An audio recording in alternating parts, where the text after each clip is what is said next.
हर सुबह ठीक 6 बजे नीला अपनी पहाड़ी झोपड़ी के दरवाजे पर बैठती। सामने जंगल की हरियाली और नीचे नदी की कलकल उसकी लेखनी की प्रेरणा थी। पर उस सुबह सब कुछ बदला था। हवा ठहरी, पेड़ खामोश और नदी की आवाज गायब। नीला, एक लेखक, शहर की भागदौड़ से दूर सुकून की तलाश में यहां आई थी, पर हाल ही में उसे अजीब पुकार सुनाई देती थी। नीला, नीला। पहले उसने इसे भ्रम माना, पर अब यह हर सुबह आती। उसने ठान लिया कि आज वह इस रहस्य का पीछा करेगी। चप्पलें छोड़ वह नंगे पैर धुंध भरे जंगल की ओर चली। घास की नमी चुभती थी, पेड़ उसे घूरते से लगते थे।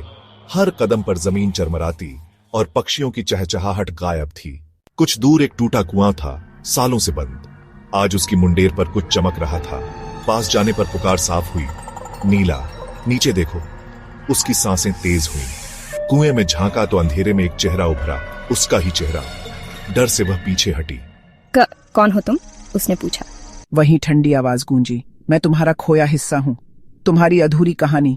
कुएं की दीवार पर चमकती इबारत उभरी, लौट आओ, तुम अधूरी हो। नीला घबराकर झोपड़ी की ओर भागी। दरवाजा खुला था और वहां कोई बैठा था, वह खुद।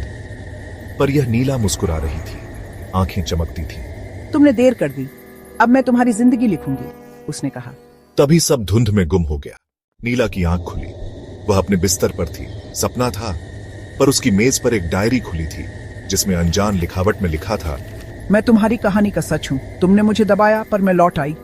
पन्नों पर उसकी अधूरी कहानियां थीं, जो उसने डर से छोड़ दी थीं।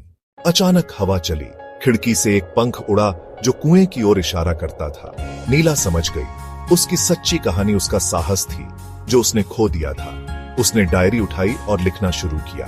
हर शब्द के साथ वह हल्की होती गई। कुआं अब सिर्फ एक कुआं था, पुकार गायब थी। नीला की कहानियां अब दुनिया पढ़ती थीं, क्योंकि उसने अपने साये को गले लगाया था।